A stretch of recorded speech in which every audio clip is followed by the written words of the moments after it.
quarterback, who's it going to be, and you know, that'll be fun to see how all that plays out.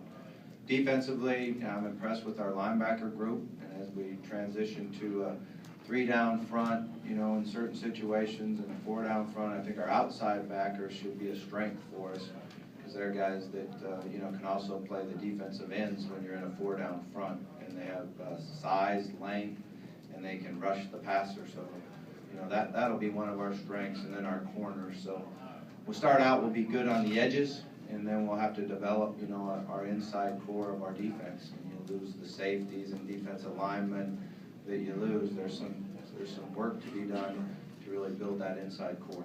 In the testing the last couple of weeks, are you surprised that you were as fast as you were across the board?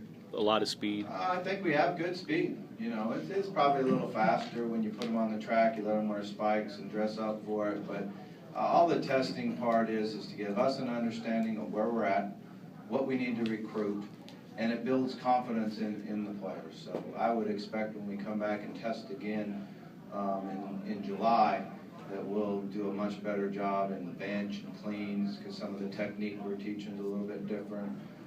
But I am excited about the speed we have. Will you try and make a quarterback decision in the spring, or are you going to wait until the fall? Oh, no, I won't make it in the spring. We'll know who comes out of spring, number one. But, yeah, I've always tried to treat the quarterback just like any other position. You know, there's going to be competition. There's going to be a depth chart set. And they get to go out each day and prove themselves where they belong on the depth chart. One of the things when I worked for Bruce Snyder, a guy I respected tremendously, he was the head coach at Arizona State, he's passed away now, but he used to always tell me, don't make a decision until you have to.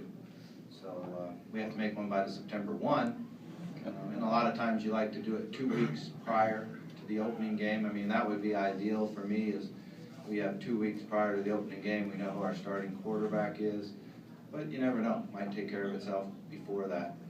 With what you've seen so far, how do you like the room?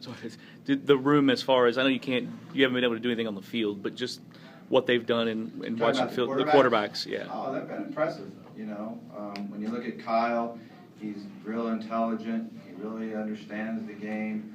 Not got to see him throw a football. Will Gardner showed his competitiveness and the athleticism that he has. I mean, his numbers on testing were unbelievable to me. He ran under a 4.6. I think he benched 330. He cleaned, you know, really, really good.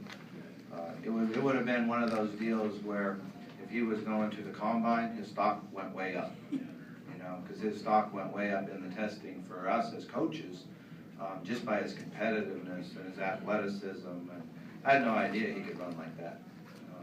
And then, you know, Brett Nelson's a guy that I've been impressed with simply because he knows the game. He's very, very mature, and he works hard. You know, all three of them work extremely hard. And then, you know, we'll add Reggie to the mix in the fall.